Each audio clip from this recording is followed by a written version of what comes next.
Good morning, good evening, good afternoon. Welcome back to the channel. This is GED Math with Mr. Leo.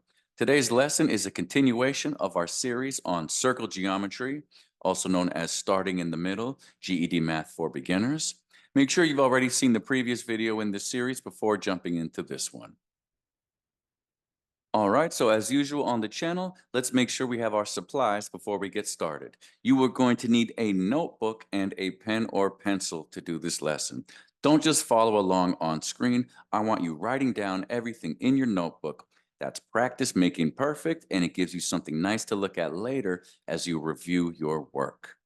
You're also going to need some kind of math calculator for this lesson. That can be the official GED calculator, or it can be something else. Just make sure it's a different device than what you're watching this video on, so that you can stay engaged with the video while doing your calculations on the side. All right, are there any questions before we get started? Well, then let's jump on in. I would like to review some of what we did last time. All right, here's the vocabulary we covered before. We're doing circle geometry. We, of course, talked about pi, the special irrational number used with circles. Pi is equal to approximately 3.14. Remember, anytime you're dealing with a circle, you're probably going to see pi. And if you have a pi in your math somewhere, it means you probably are dealing with a circle. All right, we've got the radius. That's the distance from the center to the edge of the circle. We have the diameter. That's the distance all the way across the circle, passing through the center. We have the circumference of the circle. That is the distance around the circle. We then have the area of the circle. This is the space inside the circle, usually measured in square units like square feet, square inches, etc. We also talked about spheres last time, three-dimensional physical objects. A sphere could be a planet, it could be your eyeball, a sphere could be a ball, baseball, basketball, tennis ball. All of these are spheres. We can calculate the volume, and later today we're going to look at calculating the surface area. Please remember that volume is always calculated in cubic units, such as cubic feet, cubic inches, etc. Even a ball like this would be measured in cubic units. All right, here on the screen are the three formulas that we covered last time. We have circumference of a circle, area of a circle, and volume of a sphere. I'm going to ask you now to apply these formulas to make sure that you're in the right place to continue with the lesson. Here we go. I'd like you to pause the screen right now and work this out in your notebook. If you have trouble doing this, I need you to go back and watch part 1 of this series. All right, you ready? Do you have your answers? Let's check our work here. We'll start with the first one. Best thing to always start with is just by identifying. What do we know? This is a circle, and we can see the radius is labeled as 7 feet. We can say right away that we have a diameter if we wanted. The diameter would be twice as much. That's going to be 14. I like to always write these things down immediately just to have them available. We'll start by finding the circumference. Here's the formula they want us to use. C equals 2 pi r. C is going to be our answer. We don't know that yet. 2 is the number 2. For pi, we're going to use 3.14. Later today, I'm going to show you some variations on this, but for now, this is the standard way to do it. Radius, we can see, is 7. We have that labeled there nicely. At this point, we're going to grab our calculators. I'm using my Android phone. I have the official GED calculator simulator on here, the TI-30XS. It's available for free for all Androids. If you have an iPhone, sorry, but it's a great tool. I'll put a link in the description for anyone that wants to use it. So 2 times 3.14 times 7, and I got the answer. C equals 43.96. And our units here would be feet, regular linear feet. All right. We'll do the area of this circle now. I'm still doing the first one. I'm going to start by writing the original formula, A equals pi r squared. Now we'll input what we know. A we do not know. That's going to be the answer. Pi, we're going to use good old 3.14. Radius is 7. And I'm going to write 7 2 times to indicate it being squared. I'm going to grab my calculator, type that in. 3.14 times 7 times 7.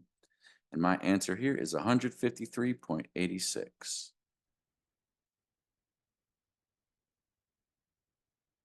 This time the units are going to be square feet.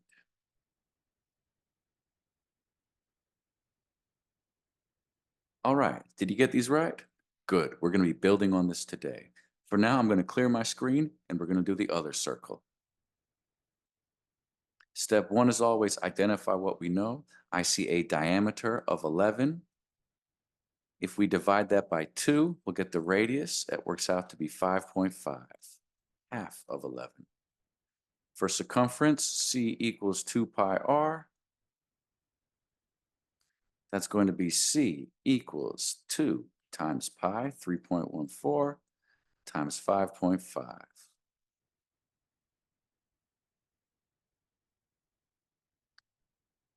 Final answer here, 34.54 inches. Do the area now. A equals pi r squared. You'll notice I'm always writing the formula. Please do yourself a favor. Start by always writing the raw original formula. Don't skip this step. It just takes a moment and it will keep you from making so many mistakes. The more we stay organized, the better everything goes. Radius here is 5.5 once again. We'll put a second power on that. You know what that means. Grab your calculator. Final answer here, 94.985.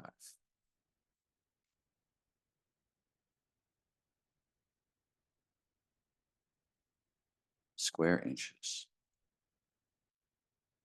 All right, that's the prerequisite for doing this lesson. If you have issues with that, go back and check out part 1. For now, let's keep it moving. All right, let's now look at an alternate circumference formula that is also found on the official GED reference page. The GED is going to give you a formula sheet, and it will have 2 formulas for circumference. This is the only formula that there's an alternate. So let's investigate that. And let's do that by checking out this question. This is a sample test question that I've seen that touches on this issue. Let's look at it. The formula C equals pi d is used to find the circumference of a circle where d represents the diameter of a circle. Which interpretation of pi d is correct? So what's going on here? This looks different. C equals pi d. What's up with that? Well, we're used to seeing it in terms of radius. We're used to seeing C equals 2 pi r. But I want you to think about this. What's really the difference here? What's the difference? They both have pi because they're both about a circle. This one contains a diameter, that full distance across the circle, while this one contains the number 2 and a radius. Well, as we know, 2 radiuses make 1 full diameter. So the 2 radiuses that we're used to seeing in this formula are now being expressed just as the letter D in this formula. First off, though, let's try to answer this question. So, which interpretation of pi d is correct? Is it A, the circumference of a circle is double pi? Is it B, to find the circumference of a circle, add pi to the diameter of the circle? Is it C, the circumference of a circle is equal to pi times the diameter of the circle? Or is it D, the circumference of a circle is half the radius of the circle? Okay, there's a lot of stuff here that sounds correct, but let's really focus on what we know. This is the formula in question. And what does this mean? This is a language thing. Can you speak the language?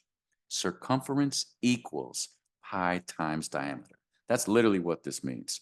The circumference equals pi times diameter. When we see this pi next to the d, we know that means multiply. Pi times diameter. So the answer is going to be C. It's not B because B says add. We don't want to add. It's not A. A says double pi. That's not really what we're doing here. The answer is C.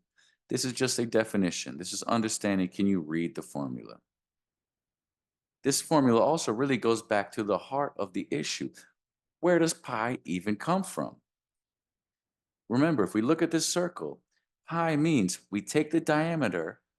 If we stretch that diameter around the outside of the circle, It's going to go once, twice, 3 times, and a little more. It's going to take 3 and a little more diameters to go around the circle. The circumference is equal to 3.14 times d. This is where pi comes from. This formula is the simplest way we can express this relationship. Feel free to use this version moving forward. Now you might say, wait, Leo, why didn't you just teach this to us in the first place? Why'd you make us do the other one? Well, that's because most formulas regarding circles use the radius as a reference point. I believe this is the only formula that we use on the GED that directly uses diameter. So I like to start by presenting radius because that's what everything else is concerned with. But here you go, new formula. Let's practice. Here are some word problems here, and we're going to try this new formula where applicable. Number 1, a circular flower bed has a diameter of 7 meters. What is the distance around the flower bed? Ask yourself, what's going on here? What are they asking for? What do we know? We know the diameter is 7. Okay, I can see that from the picture and from the explanation. And they want to know the distance around the flower bed. What does that mean? That means circumference. They are meaning circumference without actually saying the word, but we get that meaning from distance around. So let's use the formula. Let's try this new variation, c equals pi times diameter. And look, this is pretty straightforward. C is going to be our answer. Pi is 3.14, and let's just plug in that diameter, which is 7. Once again, I use the calculator. 3.14 times 7. Final answer, 21.98. We could round that to 22.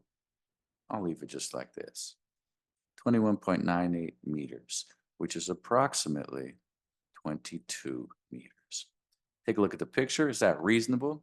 If it's 7 meters across, it would take 22 meters to go around the circle.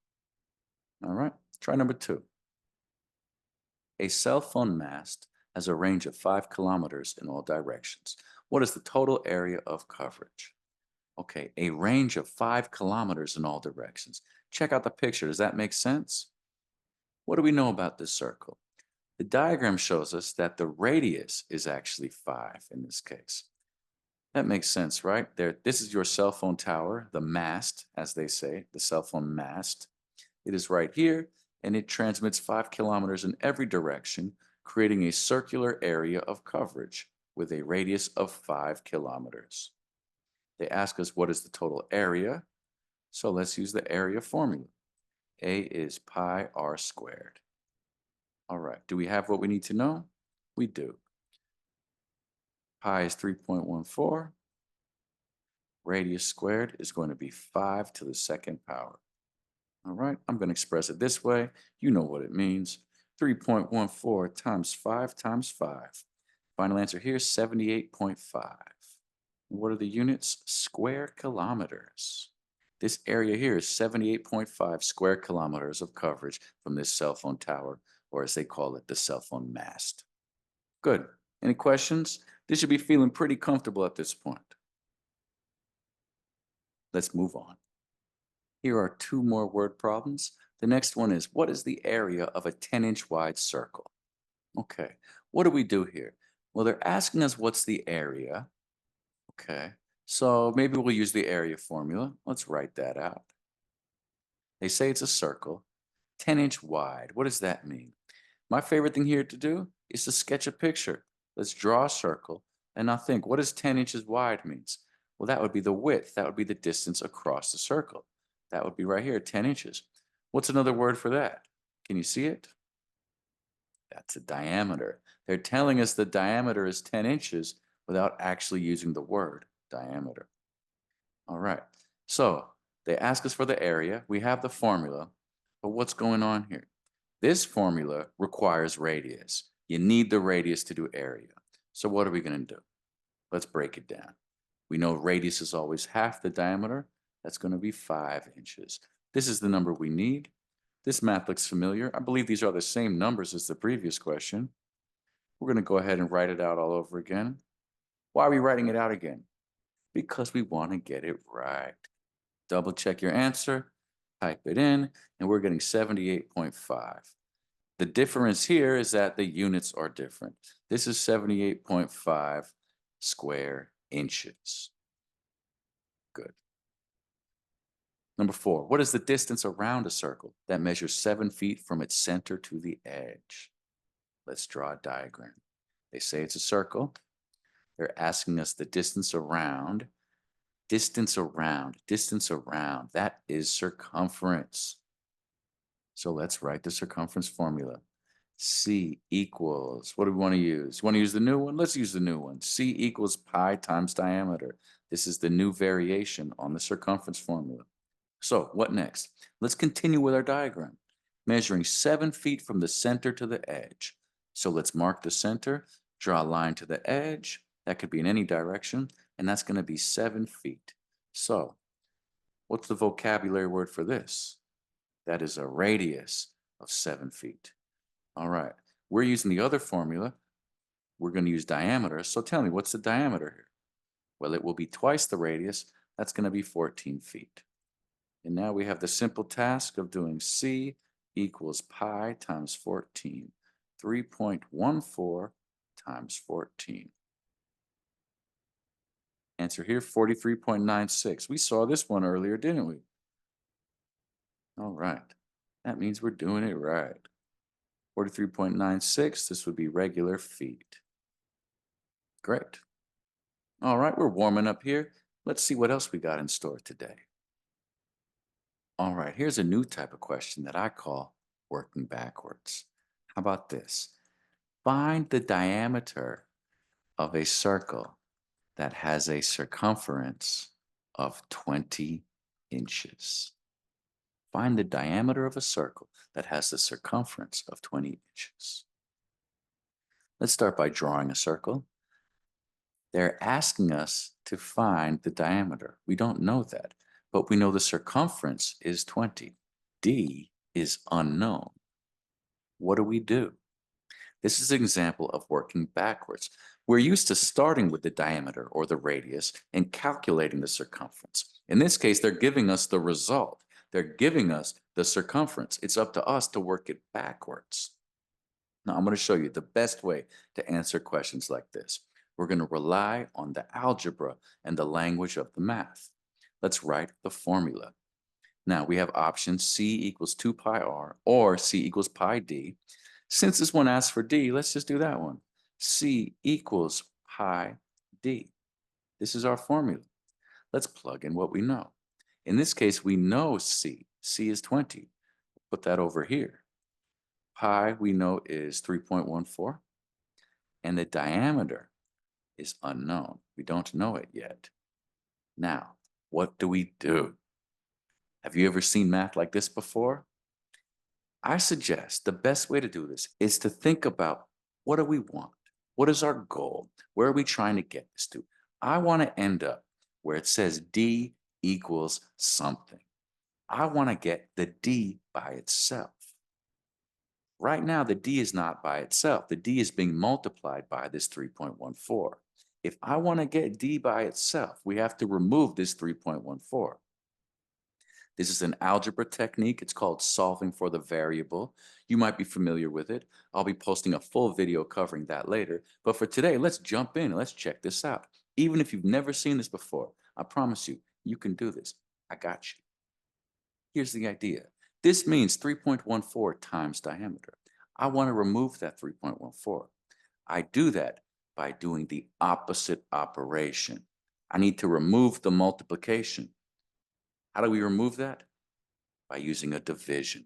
Division is opposite multiply. So where it says 3.14 here, I'm going to divide the whole thing by 3.14.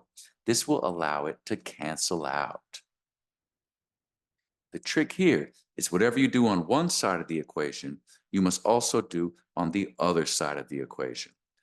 Since I chose to do it on the right, I'm going to do it on the left, meaning I'm going to divide the left side by 3.14. Make sure you're dividing by the same number. Don't try to divide the left by 20. That's a mistake.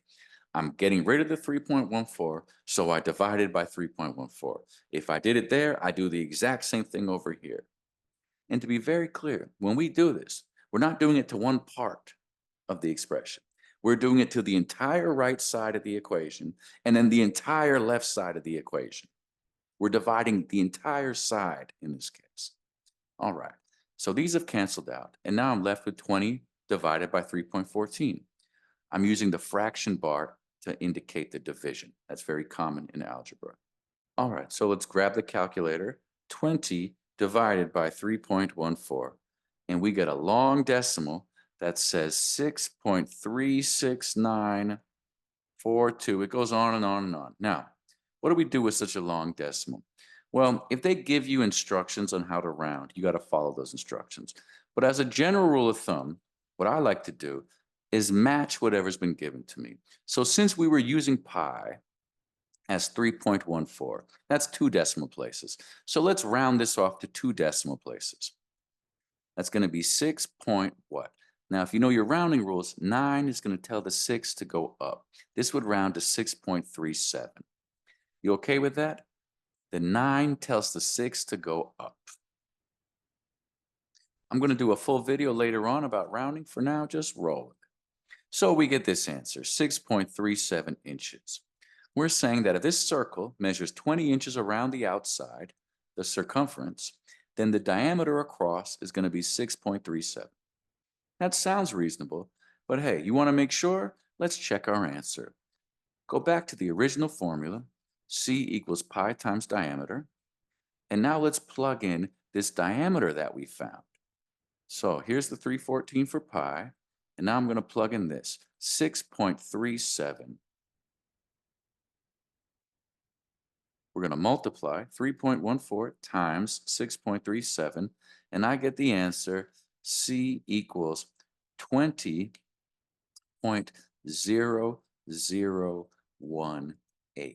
Now, wait a second, that's a decimal. What's going on? We started with 20. How come we got this answer? Is this a problem? Why did this happen? Well, no, it's not a problem. That's basically 20, but it's a little more than 20. Why is it a little more? Well, because in this step over here, remember, we had to round off. We had a long decimal, and we chose to slightly round it up, which is why this answer is slightly larger than where we started. This is perfectly fine. This is normal. This is good.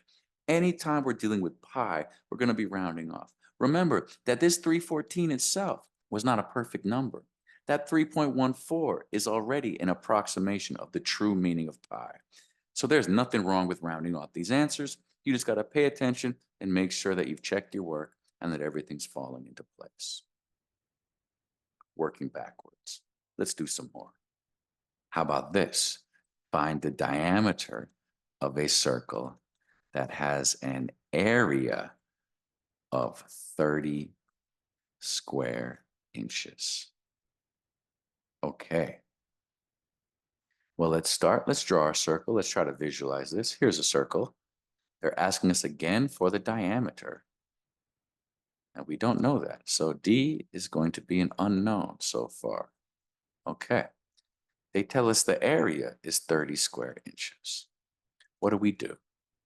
We're going to have to work backwards. Again, we're used to starting with the diameter, or actually the radius, right? We're starting with one of those, and then we work our way to get the area. But now they're giving us the result. They're giving us the area. We've got to work it backwards. So let's start by writing the formula. A equals pi r squared. Now let's plug in what we know. We do know A. A is 30. Pi is going to be 3.14. And radius squared, we do not know that. So again, this is that algebra technique called solving for the variable. What we're going to do is we're going to undo the operations so that we get our goal, which is we want r by itself. Now, right now, r is being multiplied and it's being squared. We've got to get rid of both of these things. But what do we do first? Now, I will do a full lesson on this later, but I'll give you a shorthand right here. There's 2 ways to think about it. One way to think about it is we run the order of operations in reverse. If you're familiar with the order of operations, when we're working backwards, we do the order of operations in reverse. Order of operations is traditionally parentheses, exponents, multiply and divide, add and subtract. So normally if we were doing this math directly, we would first do what's inside parentheses, what's inside, then we would deal with the exponent, then the multiplication, and so on. Going in reverse, we would actually deal with the multiplication before dealing with the exponent. Write this down. When working backwards, the order of operations goes in reverse. Okay, that's one way to think about it. Another way to think about it is that whatever we're doing here, whatever we're canceling out, we have to do it to the entire side of the equation. So we're going to have to cancel out this second power. But how do we do that? What's the opposite of the second power? What's the opposite of squaring? Did you know it? It's the square root. We're going to use the square root to cancel out the square. But we're not allowed to just come over here and square root that. No.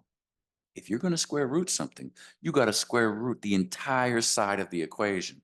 And this is not going to make anything simpler. If you do this right here, you have a mess. You're going to be square rooting pi also. We don't want to do that. Don't open that can of worms. That's not how you do it. So, square root is not the first step. The first step is remove the multiplying by 3.14. We're going to divide by 3.14. And you see how I drew the line here? All the way across. You don't just divide right here. You divide the entire side of the equation. Since we do it there, we do it over here. This is to maintain the balance of the equation. In this case, these pi's will cancel out, and we're left with this on the side. I'm going to grab my calculator, 30 divided by 3.14. Now I get a long decimal. I'm going to round it to 2 decimal places to match what we've been doing. I'm going to round that to 9.55. Please check that on your calculator. Make sure you agree with me. And now that's the left side. On the right side, we're left with r squared. Are we done? No. We still have to deal with that second power, the square. Now we're allowed to use the square root. So I'm going to make a little space here. What I'm going to do is I'm going to square root both sides. The left side is going to get square rooted, and the right side is going to get square rooted, just like this. And now these are going to cancel out. If you square root a square, you're just left with the original number. So these will cancel, and we're going to have r by itself. And the left side, grab your calculator. Do you know how to type this in? Square root 9.55. The answer here is 3.09. Okay. If you're looking for the square root button, it's this symbol here. And if you're using the GED calculator, you're going to need to first press the secondary function, which in my calculator is the yellow button in the top left corner. This allows you to access the secondary functions. Then you're going to find the x squared button.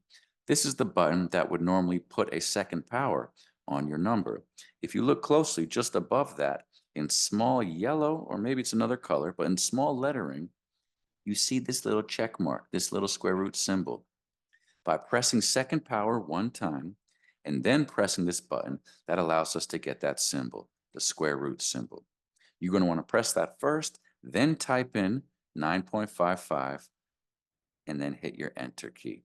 You should be getting an answer 3.09. It's going to be a longer decimal, but we're going to round it right here. So this is our answer. Now tell me, what is that equal to? That is the radius. Now, have you been writing all this down? We got to stay organized. The radius is 3.09. Let's go back to the question. The question was, find the diameter of a circle that has an area of 30 square inches. Well, we don't quite have the diameter yet. We have the radius is 3.09. How are we going to get the diameter? That's right, we're going to multiply it by 2. The diameter is that number, 3.09, times 2. Final answer here, diameter equals 6.18 inches. There you go. How do you feel about that? Now, feel free to go ahead and check this answer. You could take these results, the diameter number here or this radius number here, and plug it back into the original formula and see if we get approximately 30 square inches. So let's do that here. Let's just check our answer. The original formula, A equals pi r squared. All right, we're trying to test our answer to see if we're going to get something close to 30. So pi is 3.14. The radius here is 3.09. I know we got the diameter, but for the formula, you'd have to use the half, which is 3.09, 3.09, and make sure that's to the second power. All right. And I got 29.98. How do you feel about that? Does that confirm our answer? 29.98? Yes, it does. Because we were starting with an area of 30. We got 29.98. That's very close. We can account for that slight difference because of the rounding. This answer is perfect and beautiful. Great job. Any questions? Put your questions in the comments and I will respond to all of you. Okay, now let's review the sphere. It says calculate the volume. Here we go. Take a look at the picture. What do you notice? Well, this is indicating the full width of the sphere is 14. We're going to call that the diameter is 14. Therefore, the radius is going to be half as much. That is 7 centimeters. The formula, which is on the official formula sheet, is V equals 4/3 pi r to the third power. All right, let's carefully plug in what we know. 4/3, I like to treat that as a division in parentheses, 4 divided by 3. That's my favorite way to deal with that. Pi is 3.14, and radius to the third power is going to be 7 to the third power. You could put the exponent there, or in this case, I'm going to write it out 3 times. It's up to you. You know what this means. 4 divided by 3 times 3.14 times 7 times 7 times 7. Final answer here, 1,436. We'll just round it off right there. We'll call that approximately 1436. There is a long decimal here, but I think this is just fine by itself. Remember, everything involving pi is approximated. This would be cubic centimeters, cubic cm. Anything volume is going to be cubic units. All right, how do you feel about that? This is a review from what we did last time. Okay, great job. Let's move on. Can you work it backwards? This is new for today. Can you find the radius or diameter if you are given the volume? So let's say that volume is, let's say it's 400 cubic inches. Find the radius. All right. So radius is unknown, but we know the volume is 400 cubic inches. V equals 400. All right, we're going to start by using the formula. V equals 4/3 pi r to the third power. Now let's plug in what we know. Volume is 400. The rest of this stuff, we're going to have to figure out. 4 divided by 3. I'm going to keep it 4/3 for right now. Pi is going to be 3.14. We do know this. And it's going to be radius to the third power. Now, we've got to do some math here. There's a few different ways to do it that will get you the right answer. I'm going to show you one way. I'm going to show you how I see it. Now, we're going to do order of operations in reverse, meaning we're going to deal with the exponent last. We're going to do the multiplications and the divisions first. Remember, whatever we do, we have to do the entire side of the equation. You're not allowed to just come in here and start working on that root. No, you're not allowed to do that. So we're going to deal with all this first. Let's remove that fraction. The best way to remove a fraction is by multiplying by its opposite. Since this is 4/3, we're going to simply use the fraction 3/4. That's going to cancel it out. Make sure you do it to the other side as well. If we multiply by 3/4, it will cancel out the 4/3. All right, now I'm going to grab my calculator and type this in. The left side is now 3/4 times 400. You could think of that as 3 divided by 4 times 400. That's my favorite way to deal with it. 3 divided by 4 times 400, and I'm left with 300. Nice and clean. And on the right side, I still have pi. That 314 is still there. And there is a radius to the third power. All right, let's get rid of that 314. We're going to divide by the 314, which will cancel it. And we must do it on the other side to keep it balanced. These will cancel out. I'm going to bring my work up here. The right side is going to be now just r to the third power, and the left side is going to be 300 divided by 3.14, and I'm getting 95.54. Again, the decimal is actually much longer than this, but we're approximating here. I'm going to round off to 2 decimal places. I chose 2 because it matches the format of pi that we've been using. It should serve us well like this. Okay, this is good. Now we got to finish it. How do we get rid of the third power? How do we get rid of the exponent of 3? So it's not exactly a square root, right? Because a square root would get rid of a square. This is cubic. This is r cubed, third power. We need to use the cube root. All right, have you ever seen this before? If we wrote this out traditionally, it would look like this. They put a little 3 in the pocket. Now notice, this is not a division symbol. I know it looks like old school long division. It's not. This is the third root. This is the cube root. And I'm going to do it over here as well. That is the third root of r to the third power. You see how this is going to cancel out over here, leaving us with r by itself. So the cube root, how do you get the cube root on the calculator? Well, you'll notice we have the x squared button. Above the x squared button is the square root.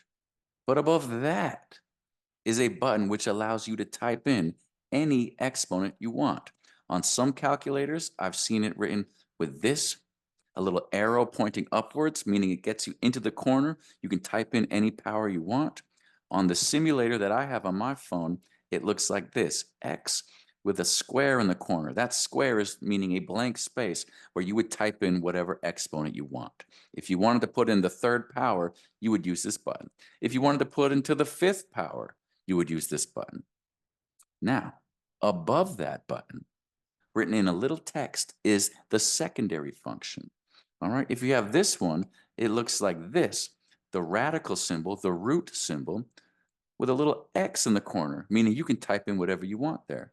Or on my version, it looks like this. It kind of has the radical symbol with a box here and a box here, meaning you can fill in those blanks.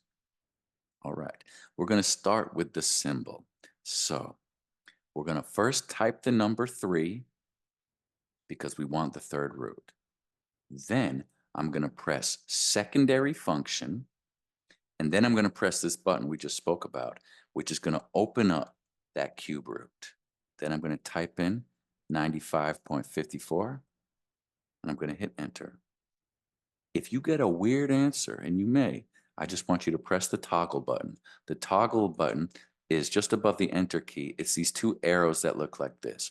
It will convert your answer to another format. So if you get something weird, press this and it'll give you the decimal. I got as my final answer here 4.57. That equals the radius. Again, it's a longer decimal, but we're rounding it off. Here is my final answer. All right, how do you feel about that? That was pretty intense. We had to use the volume formula of a sphere, and then we had to run it backwards.